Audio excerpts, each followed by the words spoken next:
वैद्युत वैश्लेषिक विधियां। इस सीरीज का ये हमारा 5वां वीडियो है। पहले के 4 वीडियोस में आप ये जान चुके हैं कि वैद्युत वैश्लेषिक विधियां क्या होती है, इनके कितने प्रकार होते हैं, जैसे कि विभवमिति, काल विभवमिति, वोल्टामिति, चालकता मापी। भाग 2 में आपने जाना था कि वैद्युत वाहक बल किसे कहते हैं, धारा, विभवांतर, प्रतिरोध क्या है, इनके मात्रक क्या है, इलेक्ट्रोकेमिकल सेल क्या होते हैं, डैनियल सेल की क्या संरचना होती है, उसकी क्या कार्यप्रणाली होती है, यह सभी हमने जाना था हमारे सीरीज के दूसरे वीडियो में। सीरीज के तीसरे भाग में हमने चर्चा की थी वैद्युत रासायनिक सेलों में चालकता के बारे में। तीसरे भाग में हमने जाना था कि half cell reaction, full cell reaction क्या होती है, लिक्विड जंक्शन यानी कि द्रव संधि क्या होती है, इसका क्या उपयोग होता है। सीरीज के चौथे भाग में हमने उत्क्रमणीय और अनुत्क्रमणीय सेलों की चर्चा की थी।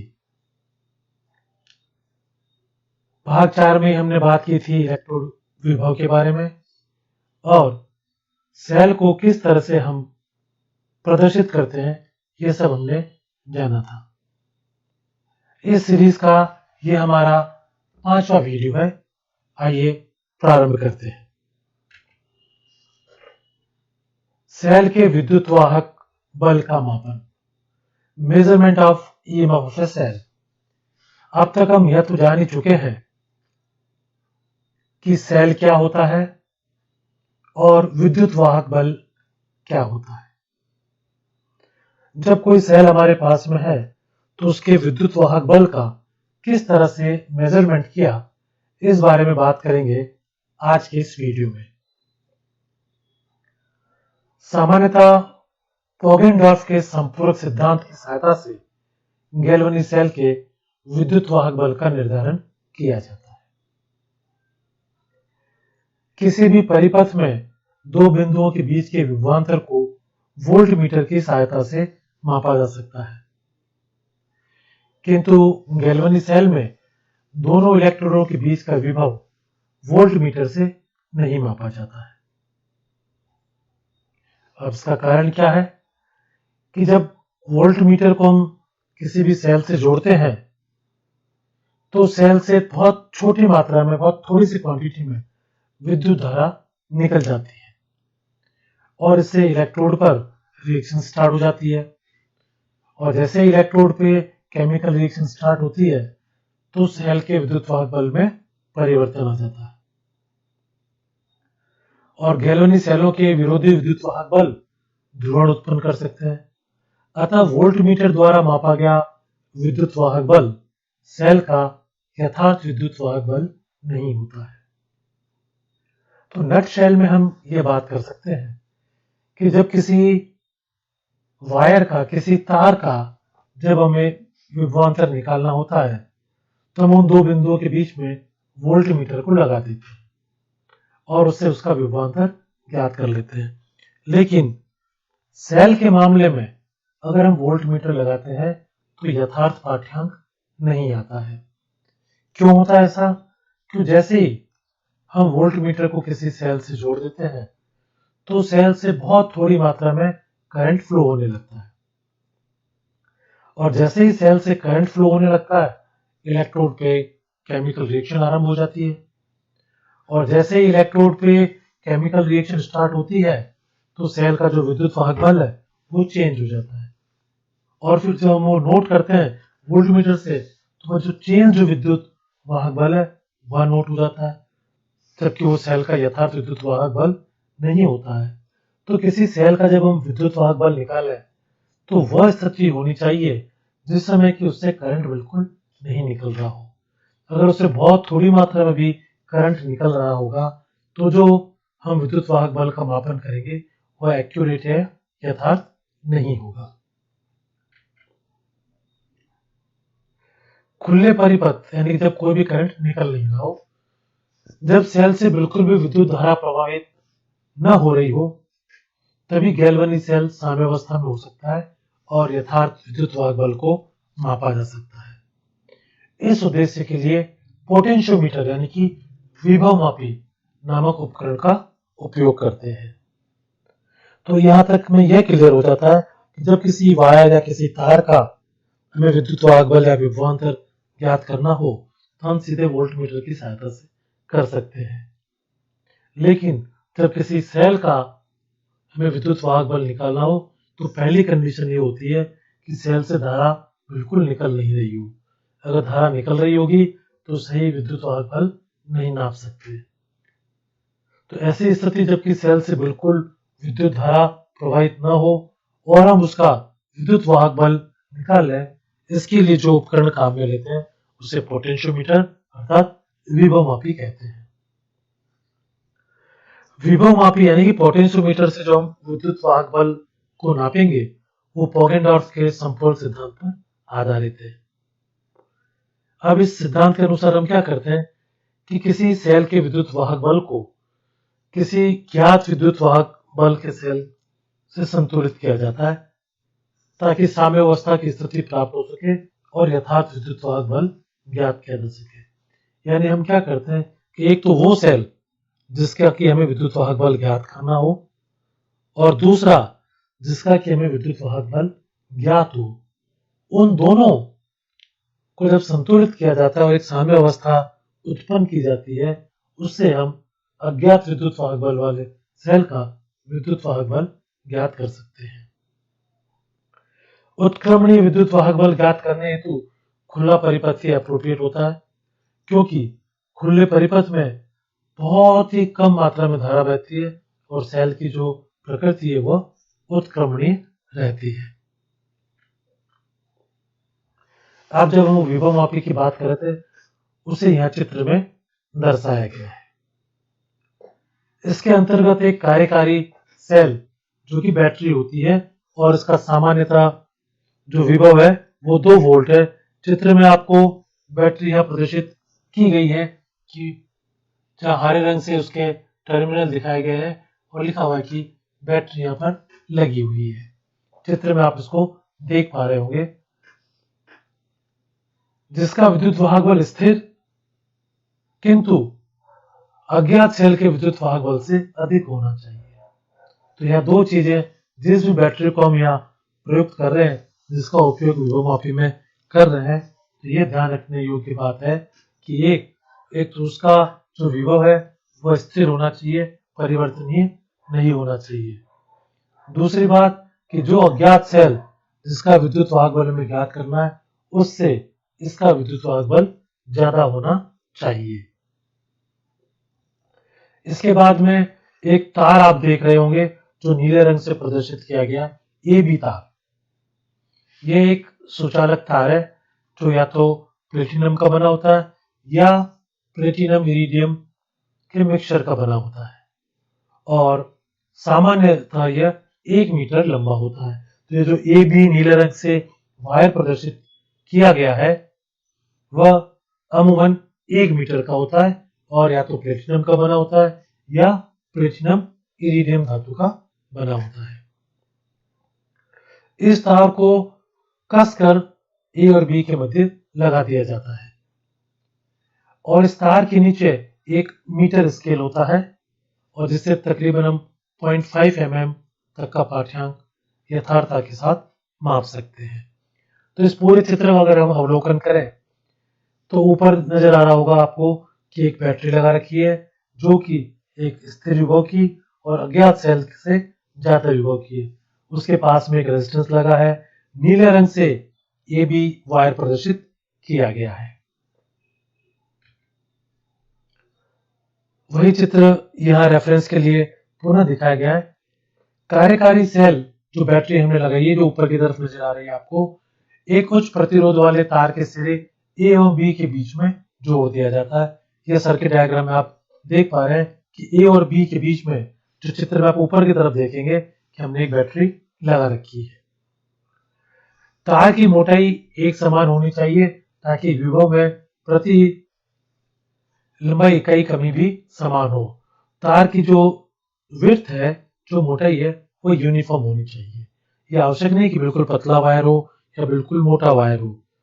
आवश्यक ये है कि उसकी मोटाई सब जगह से एक समान होनी चाहिए।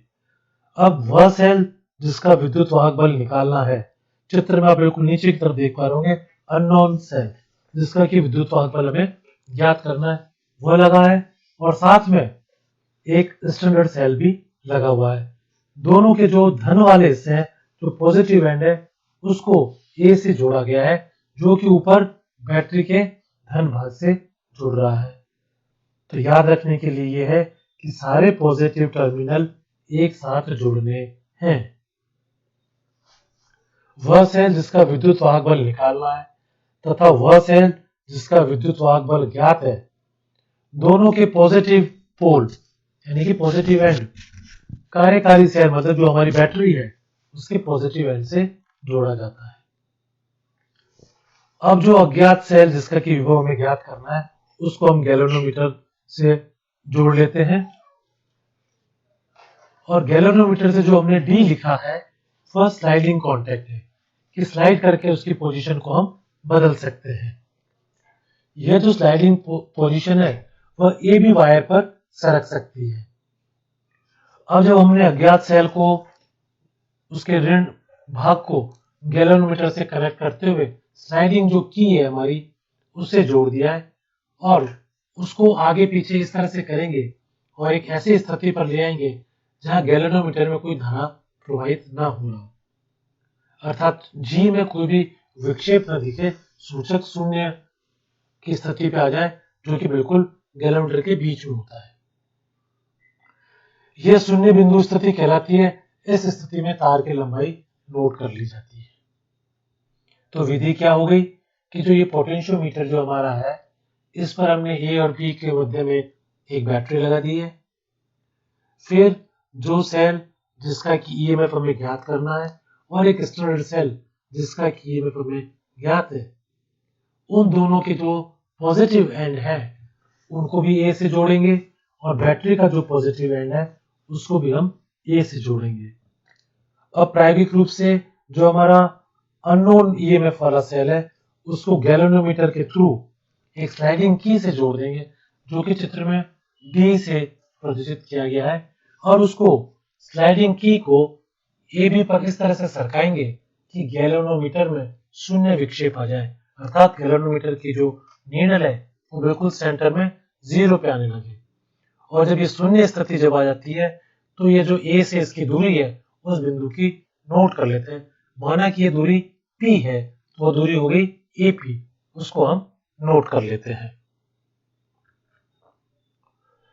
बिंदु D जहां G में विक्षेप शून्य होता है पर ज्ञात सेल के कारण A से D विभव में कमी जो हुई है वो अज्ञात सेल के विद्युत वाहक बल के से संतुलित हो जाती है।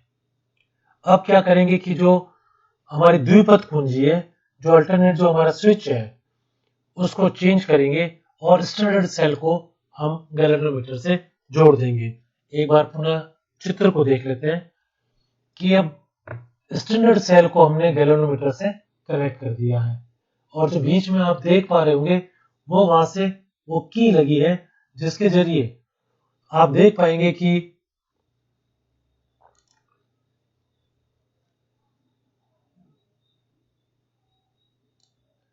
यह की प्रदर्शित की गई है। यहां से आप स्टैंडर्ड सेल और अननोन सेल की स्थिति को बदल पाएंगे। अब जिस तरह से हमने अननोन ईएमएफ वाले सेल के साथ में एक दूरी AP निकाली थी शून्य विभव के लिए, उसी तरह से जो स्टैंडर्ड सेल है उसके लिए भी एक दूरी हम ज्ञात कर लेंगे और माना कि वह P प्राइम है तो वह AP प्राइम को नोट कर लेंगे। अब यह हम जानते हैं कि तार की लंबाई के साथ विभव में जो कमी होती है वो लंबाई के समानुपाती होती है। तो अब जो विभव की कमी को जो हम सूत्र रूप में लिखेंगे तो EX is proportional to AP। AP कौन सी दूरी है? जबकि हमने अननोन सेल को शून्य स्थिति में जब गैल्वेनोमीटर आया उसके लिए A से जो दूरी थी उसके लिए जब हमने किया तो वो जो था कि EX जो है वह AP के प्रोपोर्शनल है। इसी तरह से जब हम मानक सेल के लिए करेंगे, मानक सेल मतलब जिसका कि विभव हमें ज्ञात है, उसके लिए अगर दूरी AP प्राइम आई है तो उसका भी जो विभव है वो AP प्राइम के प्रोपोर्शनल होगा और वो प्रोपोर्शनल होने से ES equal proportional to AP prime हो गया। इन दोनों समीकरणों को जब एक साथ लिखेंगे तो EX upon ES equals to AP upon AP prime. जो पहली इक्वेशन लिखी एक बार पुनः समझ लें कि जो EX लिखा है, X यहाँ बता रहा है वह सेल उसका विभव जिसका कि हमें विद्युत वाहक बल ज्ञात करना है। AP वह दूरी है जहां पर कि जिस सेल का विभव हमें ज्ञात करना है उसके लिए गैल्वेनोमीटर में जो शून्य स्थिति आई थी, तो EX प्रोपोर्शनल टू AP। ठीक इसी तरह से जब हमने स्टैंडर्ड सेल लगा दिया जिसका कि विभव ज्ञात है, उसके लिए जो गैल्वेनोमीटर में शून्य स्थिति आई थी वह दूरी थी AP प्राइम, तो ES proportional to AP prime. इन दोनों समीकरणों को अगर एक साथ लिखा जाए तो EX upon ES equals to AP upon AP prime. अब यह जो समीकरण आया इसमें से हमें AP दूरी ज्ञात है, AP प्राइम दूरी ज्ञात है और ES ज्ञात है, तो हम EX का मान आसानी से ज्ञात कर सकते हैं। EX इक्वल्स टू क्या हो जाएगा? EX equals to AP upon AP prime into ES। तो इस तरह से हम EX का मान आसानी से ज्ञात कर सकते हैं। और पोटेंशियोमीटर से जब हम किसी सेल का विद्युत वाहक बल ज्ञात करते हैं तो उसमें जो त्रुटि होने की संभावना है वो 1 मिलीवोल्ट तक की त्रुटि हो सकती है। अब अगर हमें इतनी भी त्रुटि नहीं चाहिए, हम चाहते हैं कि बिल्कुल यथार्थ मान हमें ज्ञात हो, तो उसके लिए क्या करते हैं कि अधिक परिशुद्धता के लिए तार AB की लंबाई कई मीटर रखते हैं।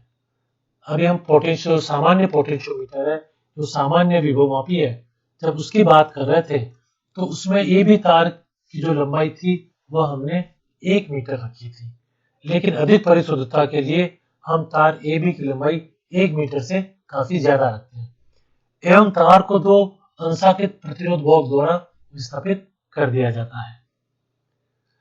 और जो स्लाइडिंग कॉन्टैक्ट जो है वो जो प्रतिरोध जो बॉक्स है, रेजिस्टेंस जो बॉक्स है, उसके जो जंक्शन है उस पर लगा देते हैं।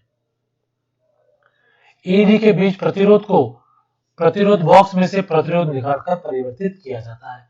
अब जो स्थिति जो हमने पहले देखी थी चित्र में, एक बार पुनः हम अपने संदर्भ के लिए देख लेते हैं कि ये जो AD स्थिति थी, इस AD स्थिति में तार का जो प्रतिरोध था उसको हम साम्यावस्था में ले आते हैं प्रतिरोध बॉक्स में से उतना ही प्रतिरोध निकालकर। तो AD के बीच प्रतिरोध को प्रतिरोध बॉक्स में से प्रतिरोध निकालकर परिवर्तित कर सकते हैं।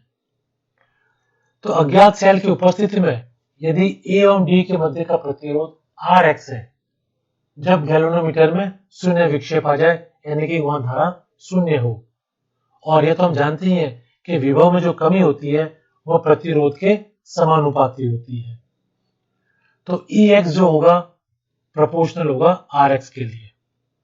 और इसी तरह से जो हमारा कार्यकारी सेल है जो कि बैटरी ऊपर हमने लगा रखी है, यहां हमको ज्ञात विभव वाले सेल से कंफ्यूज नहीं होना है। जो पहली इक्वेशन प्रदर्शित की गई है EX इज प्रोपोर्शनल टू